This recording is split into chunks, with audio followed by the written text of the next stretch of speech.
We had so many diapers in my house, like my home office, my coat closet, my dining room. I mean, I have pictures of my daughter and she's just like surrounded by diapers.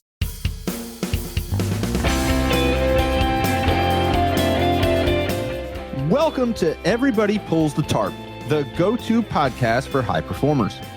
I'm Andrew Moses, and each week I talk with Olympians, pro athletes, TV stars, Grammy winners, best-selling authors, CEOs, and other high performers to uncover their success secrets.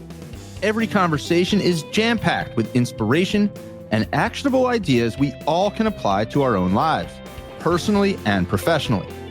Get ready for a behind-the-scenes look at the techniques, processes, and mindsets powering the world's most successful people. Let's go.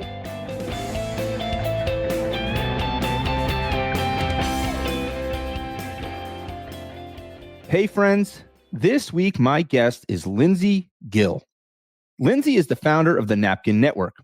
And since 2021, the Napkin Network has collected more than 500,000 diapers and thousands of cans of baby formula for families and kids in need. Lindsay's story is a shining example of what's possible when one person believes they can make a difference. So here's the quick backstory. Lindsay founded the Napkin Network during the thick of the COVID-19 pandemic when she began to see moms in her surrounding community struggling to access basic essentials for their children. And Lindsay believed that she could help bridge the gap between those moms in need and moms who wanted to help. So she launched the Napkin Network as a kitchen table nonprofit out of her home and worked relentlessly to spread the word and get others involved.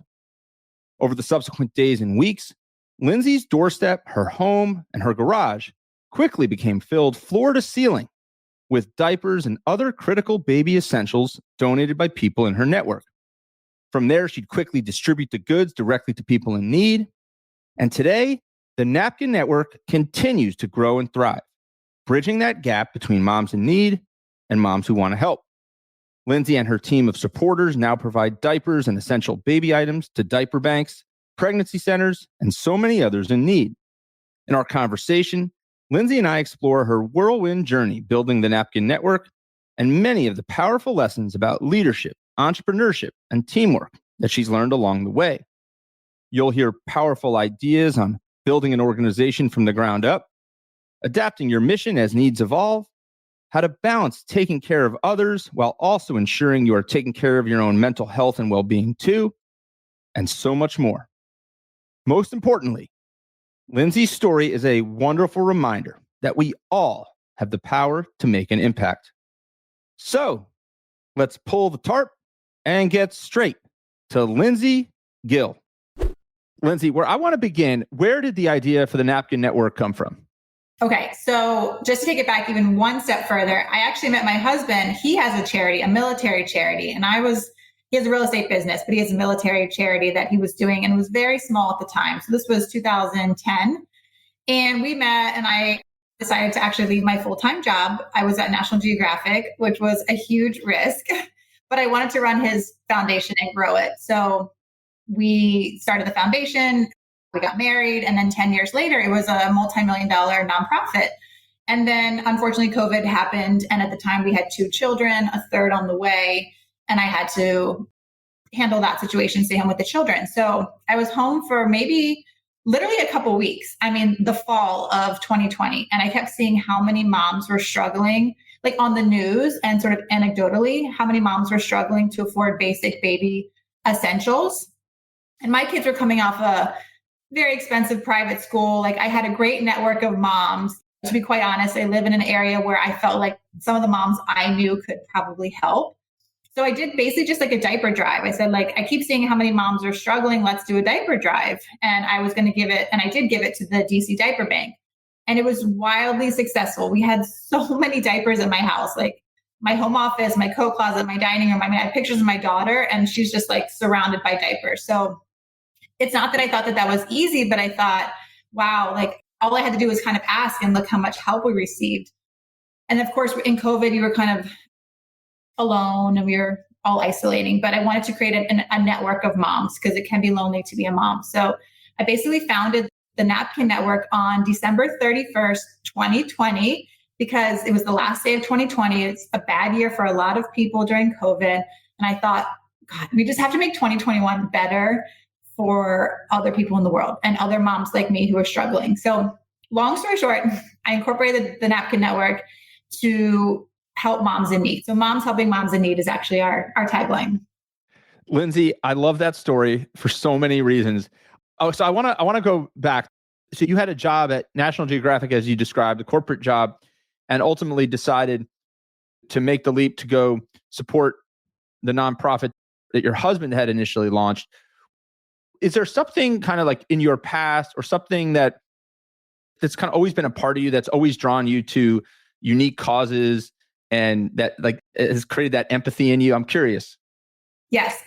Okay, because when I got the job at National Geographic, I was an intern and then I got a job right out of college and I was a communications major. So that's a very broad degree. You don't exactly know what that means. I live in the DC area, so I tried the Hill, I tried politics. I did a couple of different internships to see what I felt would be best for me. And time was running out as graduation was happening. And I was at National Geographic and I thought, well, TV production seems interesting and fun and cool. And isn't it like one of the best companies in the world? And when people kept saying, what a dream job. I mean, every time I said I worked at National Geographic, people would say, what a dream job. And it was something in my gut. I just never felt that way. The company was amazing. The people were amazing. But like for me in my heart, I never felt extremely happy. I literally was afraid of getting promoted. Like every time the opportunity would come up, I'd be like, oh my God, I don't think I want to get promoted because I didn't want the next job. It just wasn't in my wheelhouse. So then I started looking at other opportunities. I did go to a larger nonprofit for another year and work in their development department. And it was at that same time that I met my husband, and the two tracks just, I felt like I wasn't going to be able to get promoted there without a higher degree, which is as it should be. It just wasn't something I was interested in doing either, like pursuing a master's degree. So that's why I went more the route with my husband and his charity at the time, which was for military families. So yeah, I think you just kind of know in your gut, no matter how many people are telling you, this is perfect, this is a dream job. Like if you're not feeling it, it's never going to happen. It's never really going to make you happy at the end of the day. So people thought I was crazy leaving a huge company like that to go with this little startup nonprofit, but I was never happier at that time. That's such an important idea and lesson for us to put a pin in. That people throw this idea of dream job around, right? And I think the key phrase or key word that you used there was other people were telling you that it was a dream job. So maybe it was their dream job. But for a variety of reasons, it wasn't your dream job. And if you're going to have a job, you've got to feel passionate about it. Ideally, you're going to feel passionate about it. And like the notion of being afraid of promotions, like what was it about the idea of promotions that gave you this tremendous anxiety and fear? I mean, you said, I don't want to do this job. Like, what was it specifically? I know, because it's crazy, because now with things like opportunities that come my way with the Napkin Network, I get so excited in the morning. Like I can't wait to check my email. What's happening? What's next? Like what's the next thing that's going to happen? And when I was doing other jobs like TV production, I was terrified. I'm a good worker. I'm very committed. Like I feel like I get along well with people. So opportunities were coming my way. I was even getting opportunities to travel all over the world. I mean, again, on paper, sounds perfect, sounds amazing. Of course, people are going to say it sounds like a dream job. But to your point, I just had this gut feeling that it wasn't for me. I didn't want to even learn the skill set that was necessary for the next level. And I just felt like my heart was pulling me in a different direction. There's just no way around it. It can be anything that you just know you're not going to be good at, you're not going to be passionate about in the end. So I know that some people, it seems too easy to say, just like follow your heart. But like I said, people thought I was a little bit nuts to leave such a safe, cool, amazing company. But I just wasn't excited to get up and go to work necessarily. Sometimes when people think you're nuts, it actually tells you that you're onto something. I really do believe that. Okay, so now I'm curious. So fast forward, you go work with the nonprofit that your husband started that was supporting military families. Were there lessons, positive, constructive, that you learned through that experience that when you started your own nonprofit, the Napkin Network, that you said, okay, I'm going to do more of that. I'm going to do less of what we did around that. Tell me about that. Were there lessons that you were able to take from the experience with your husband's nonprofit and bring it to the Napkin Network right out of the gates?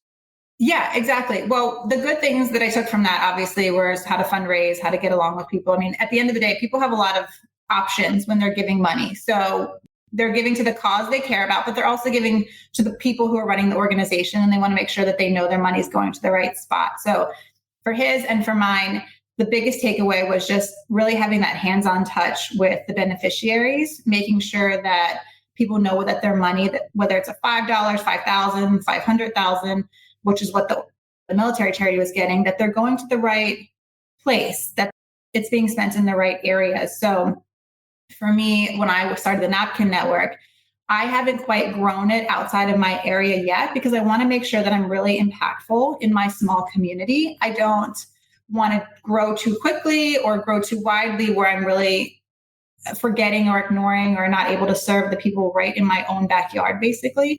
And that's something that the military charity did too. We live in the DC area. We served Walter Reed, which is the leading largest military medical center in the entire world, I think, at least one of the top three. So having that hands-on touch with where your money is going and why your donations are important was something I always took away from that as being the most important thing to me. Was there a particular challenge or a hurdle that you saw? And was there something that didn't work as well as you guys had hoped with the other charity that you were able to bring kind of a void out of the get-go for this? I mean, maybe it was what you just described in terms of like avoiding maybe over-expansion or trying to serve too many communities, or maybe it was something different. Like, what was it? Yeah.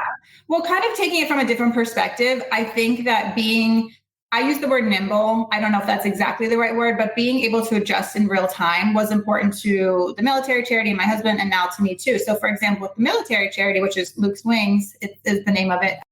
It's now been almost, or maybe more than 20 years since 9/11. So what the original mission was to support wounded warriors in their recovery from Iraq and Afghanistan. And unfortunately, it's still happening. That's not their core anymore.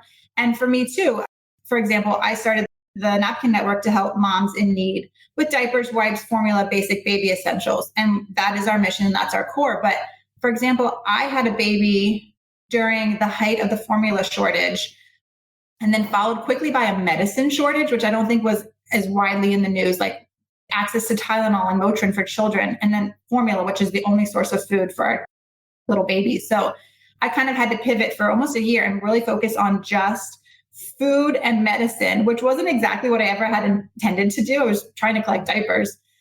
But all of a sudden, we were with no options for formula. So luckily, I got good exposure on MSNBC, on the Washington Post, even like the BBC, which was an international outlet, picked it up because it was such a crisis. So I'm little old me here in the DC area, just a mom of 3 little kids, all of a sudden at the center of a formula shortage. So I think just being able to adjust and not being so rigid in your mission is a really good thing. I mean, people want to know where their money's going, like I said earlier, but just being able to be on the ground and adjust accordingly has been our key to success, the biggest key to success, I think. Well said, Lindsay. So you painted a little bit of the picture of the early days of the Napkin Network for me. I'm visualizing diapers and baby items all over your house, all over your garage, your kids just crawling and immersed in baby items that are for others. Yes. Paint the scene a little bit more for me. I mean, what were the early days like? Was there a moment when you said to yourself, wow, like this thing is really catching on. We've got momentum. Talk about that. Yeah. I mean, honestly, you see me on video. I don't know if your listeners do, but I'm in my kitchen because honestly, my home office it's still like that. And that's a good thing. I'm filled to the brim. I have pickups that come 3 times a month and empty out my home office and then whatever's kind of laying around, but it gets filled up very quickly. So the beginning is still like it is now. What's changed also now is I have my own pantry in our area. It was donated by our local mall, Westfield Montgomery Mall. So every week we can stock a free pantry, which is amazing for the community. Access to transportation to be able to get those items was a barrier because I live in the suburbs of a city, but I don't have easy access to like a metro or a bus, which a lot of my beneficiaries would need to access these items. So now I'm in a mall, which is more on a public transportation route. And I have 8 drop-off locations around the Washington, D.C., DMV area. So I was getting a lot of moms who said, I see what you're doing and I want to help, but I live in, for example, closer to where you are in Virginia. I'm in Reston, I'm in Old Town Alexandria, I'm in McLean, I'm in Baltimore, I'm in Annapolis. So I've identified different businesses or truthfully different members of my family who are willing to collect in their areas. And then I'm trying to work with like an Uber or a Lyft or a volunteer service to always collect those items in a timely manner. So they're not just sitting there in collection boxes. We're getting them, we're inventorying them, and we're putting them back out to the community. So it's a full-time job, actually. I can imagine. It sounds like multiple full-time jobs. Lindsay, when you think back, I mean, and those times, in the thick of the pandemic were challenging for everyone. They were uniquely challenging for people like us who have young kids. I know you had two at the time, and then your third. Mm. We have two young girls who were going through virtual school and all those things. I'm curious, when you think back on that period of time, was there a moment where you started to feel like the flywheel was spinning? Like maybe you had posted something on social media or other moms had reached out and said they could help, and it was starting to really pick up. The pace was starting to pick. Like, can you recall like a moment like that? I'm curious. Of course. Because since day one, and even right now, I'm still just an organization of one. So from every request that comes through my organization comes through me, through my email, through my Facebook Messenger. I mean, on sort of the negative side, I will be like bathing my children, right? Or getting them ready for bed. They're warm, they're clean, they're fed, they're in their pajamas, they're going to watch a cute show in bed. And I'm getting requests from moms saying, my kids are hungry tonight. We don't have a diaper for the morning. I mean, those sorts of requests that started just coming in very heavily and all the time was a real eye opener for me. So I had to put a few parameters on how we were receiving requests, because people can find you any way they need, whether it's Instagram, Facebook, and that's okay. They're trying to like take care of their children, but the mental toll it takes on a person too, especially a small person like me who just doesn't have unlimited resources. I started to feel like I need to take a second and figure out how I'm going to handle all this. But like I said, when I started getting a lot of national media attention, people said I wanted to help. I mean, you should have seen my front door. My husband was like, what's going on here? We had so many packages, so many deliveries, strollers, car seats. We needed that pantry space. We needed storage. And the community really stepped up. I got free storage for a while. I got my free pantry space. I got almost 10 drop-off locations now, people volunteering their businesses or their homes. So I'm really grateful that everyone sort of saw that it was growing rapidly and offered to help. And I could see you getting a little bit emotional talking about some of those moments and some of those experiences, Lindsay. And that I want to just go back to what you said a moment ago about that moment where you have the contrast of kind of the good fortune that your kids have, kind of contrasted with an email or an Instagram DM coming in from somebody in need who Mm-hmm. does not have access to the basic essentials. And Mm-hmm. you're kind of the connection. You kind of raised your hand and essentially became the connection point for those that didn't have what they need to people who have what they need and wanted to help. And I can imagine, I was thinking about our conversation, getting ready for today, and I'm thinking, there must be a level of pressure, and like you said, a mental toll that it takes on you when you just, every day I would imagine somebody like you is saying, I could just do a little bit more. I could just do a little bit more. I could serve one more person. I could help one more child. And you made a statement there that you did have to put some parameters around it. You did have to kind of get yourself organized in a way to manage that. And you want to do so much good. I can tell just from the research I've done on you and the little bit that we've gotten to talk here. Mm-hmm.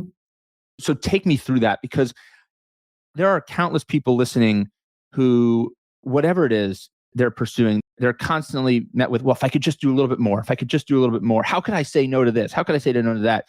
So what did you do to get organized in that fashion and, to use your word, set the parameters? Yeah. So thank you for that. Like an example is, in the beginning, I would get some monetary donations, right? Like not a lot, maybe like $25, $50. It added up to a couple thousand, not a lot. And when I get these requests from moms, I would send them like $25 Venmo. And I was like, I don't know what else to do. I'm just going to send you $25 to get diapers. And of course, like I wouldn't recommend that to anybody, but just to like ease my heart and my brain so I could like sleep that night, I was like, well, here's $25 to go get diapers. Or I'd send them, even to be a little bit more safe, I'd be like, here's $25 to like a grocery store or to Target, just so I would feel like at least they were getting hopefully what they're asking for. But again, I don't I don't want to do that model, and I don't recommend just sending money out of the blue, but I had to just be able to sleep that night. So even one time a mom asked for food for that night, and I knew she lived near my brother in DC, and I knew he had 2 little girls and he had some food. I said, hey, if this mom comes and picks up like some food, can you just give it to her? I'll reimburse you. I was just trying to make it work. And he said, yeah, of course. And I told her, and she said, okay, I'm going to go get on the bus. And it was raining and she had a baby. And I said, you have to go get on a bus now? So I asked my brother, I said, can you just drop it off? He porch dropped food on her, because for him, he has a car, he's got a wife. It was no problem for him to go a mile down the road. But for her, it was all these barriers to just get like some applesauce. So again, not something I recommend, but I was just trying to problem solve. So now I try to partner with great, well-established organizations who are deep in our communities. Maybe they've been there 30, 40 years. They know the community. They know the ins and outs of it, but they don't have a lot of funding either, or they lost their funding. I work with one organization who was well-funded by the diaper bank. It just trickled down. They weren't getting exactly what they needed. So now I give them all my items, but I know that I can give it to them and I can tell these other moms, go here. We just made a huge drop off. I fund local schools. My kids are in a great school district. We walk to school, but right around the corner, it's not quite the same. There's some schools who are really struggling. Even some of their students are actually young moms. So I have school pickups with drop-offs with the schools. And I give all my food to literally a friend that I know. He owns multiple restaurants. He puts free food out every week in his free fridges. So we have a direct relationship. He also has a partnership with Uber Eats, for example. So if someone calls me and says, I can't feed my children tonight, instead of me sending them $25 or having my brother go get them, I just refer them to a much more well-established organization who I know can help them that night. So I don't have a clear answer for every problem, but I'm just trying to put a few more parameters in place so I protect myself and my family, but I'm making sure the help is being given to the beneficiaries who are asking.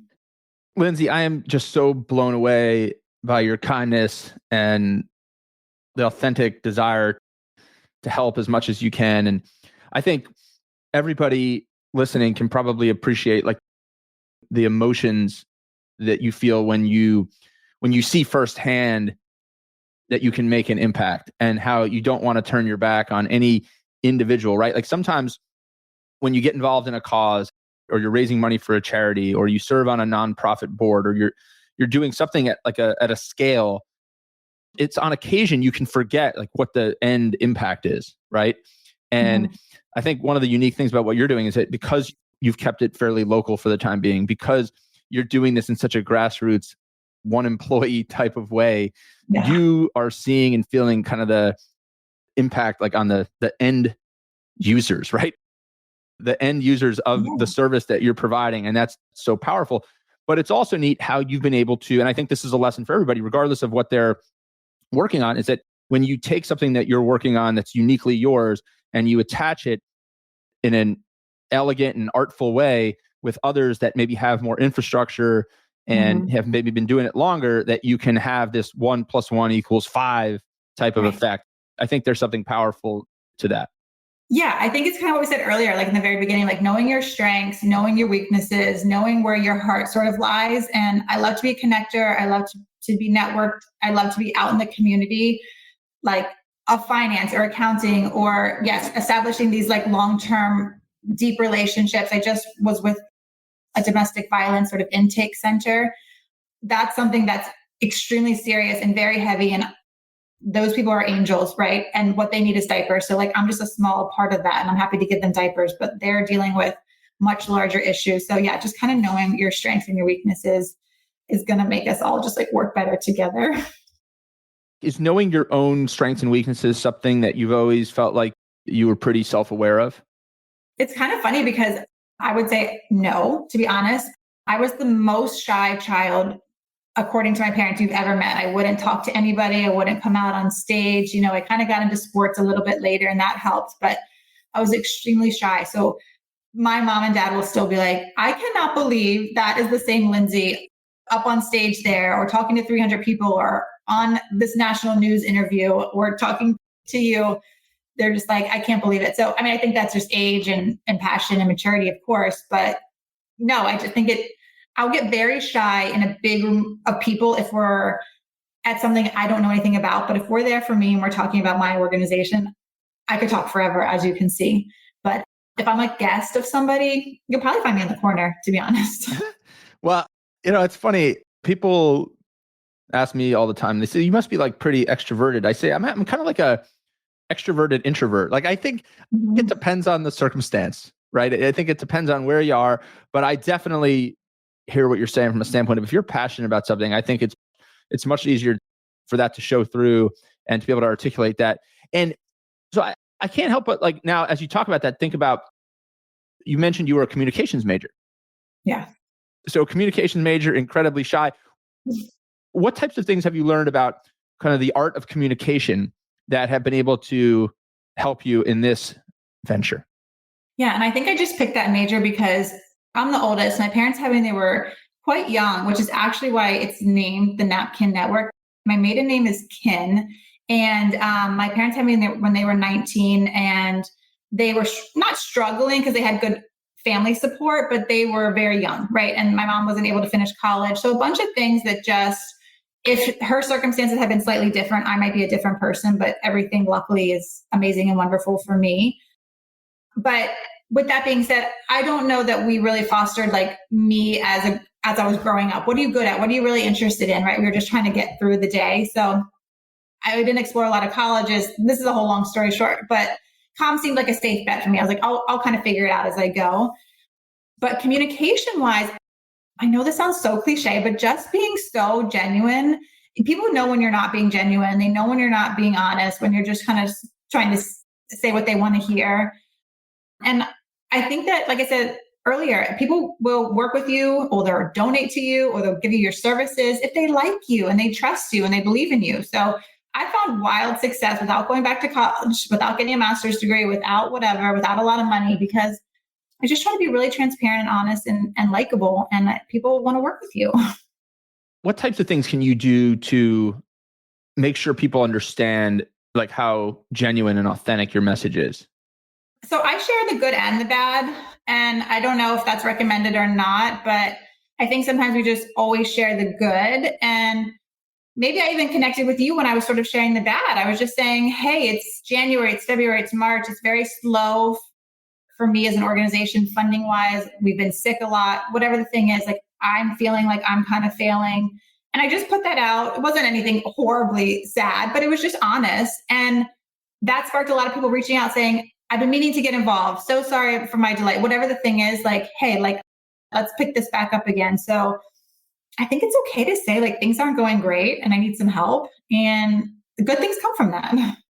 I think that is another powerful lesson. I think that's one of the through lines through a lot of the conversations that I have with people who have achieved success in a variety of different endeavors, whether it's sports, entertainment, business, nonprofits, education, writers, authors, is that so often there's this perception that like admitting weakness or admitting challenges or hurdles that you're experiencing make you look like you don't know what you're doing or make you look weaker.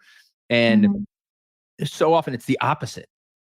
When you ask questions, when you try and get answers to the things that you don't know, when you tell people the real truth of what's going on, it's amazing how people surround you with many of the things that you're missing. Right. Sometimes when you like come across two together, people say, oh, she doesn't need my help. He doesn't need my help. And the reality is like, I really do need your help. So sometimes I'll just go over to my pantry and I'll show that it's empty. And that to me on paper is a failure. This pantry is empty. But what it's really saying is like, I need your help. Like, and then the next day, truly, I'll have a box of what I just asked for. We didn't have any diaper rash cream. Oh my God, now there's a box of diaper rash cream here. So, and that's just a very small example, but yeah, just saying like, I need your help is okay.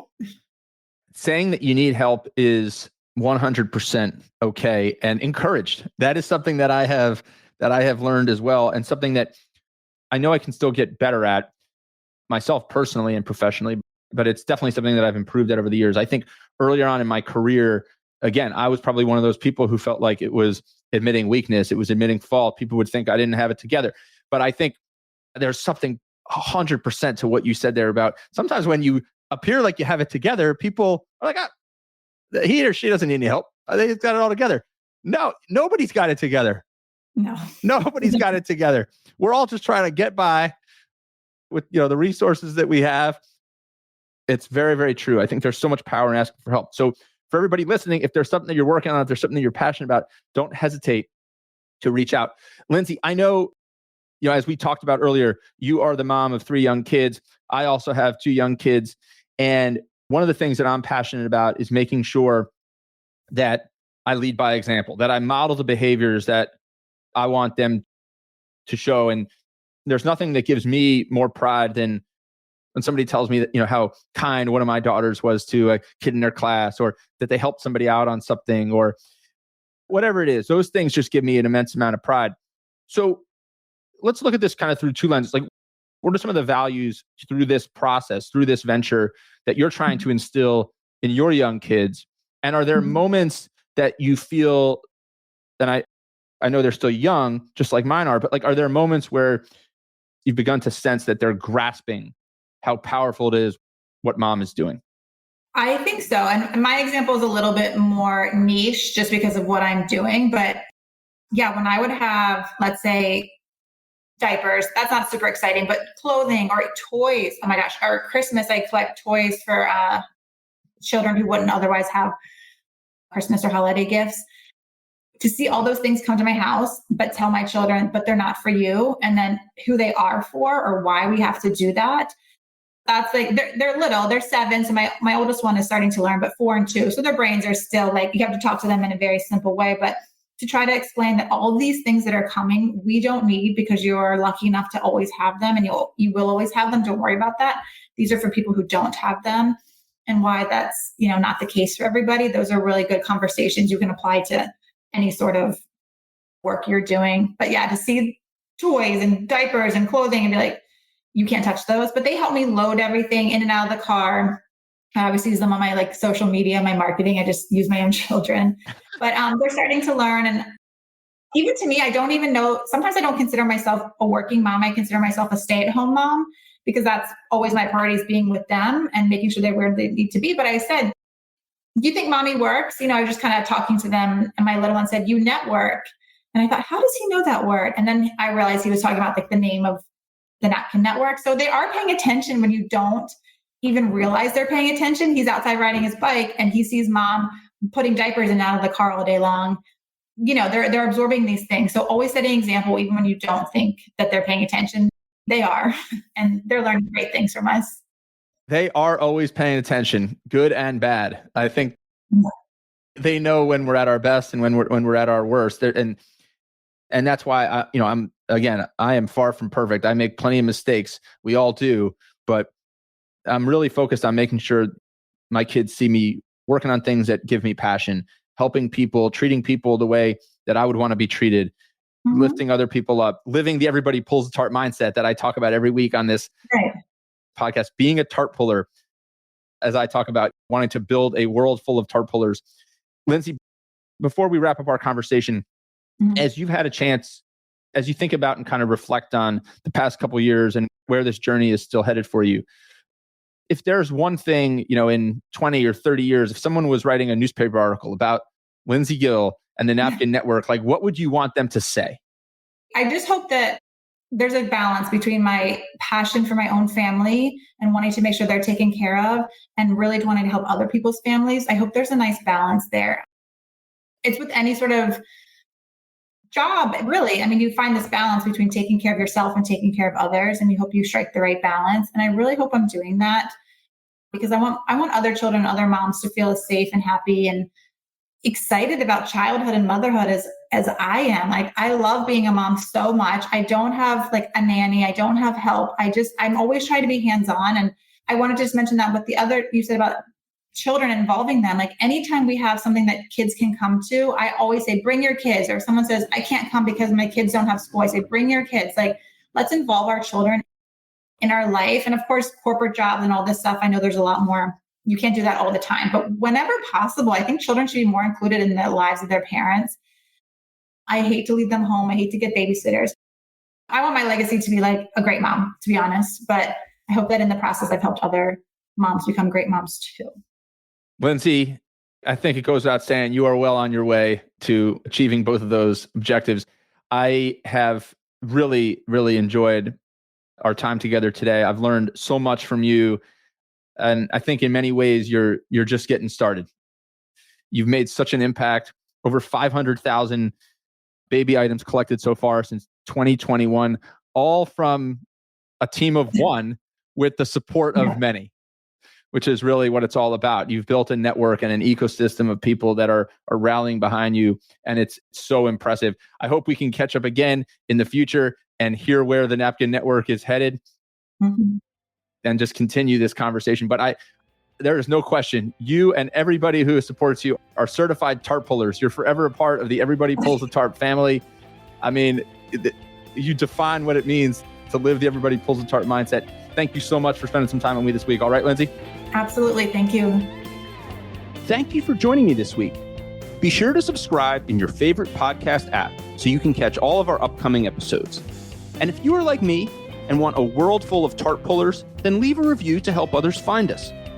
You can also follow me on Twitter at Andrew H. Moses. That's Andrew H. Moses. And be sure to sign up for my email newsletter at everybodypullsthetarp.com/newsletter. I'll share tips and insights to help you achieve maximum success and happiness. Today's a great day to pull the tarp. I am rooting for you. See you next time.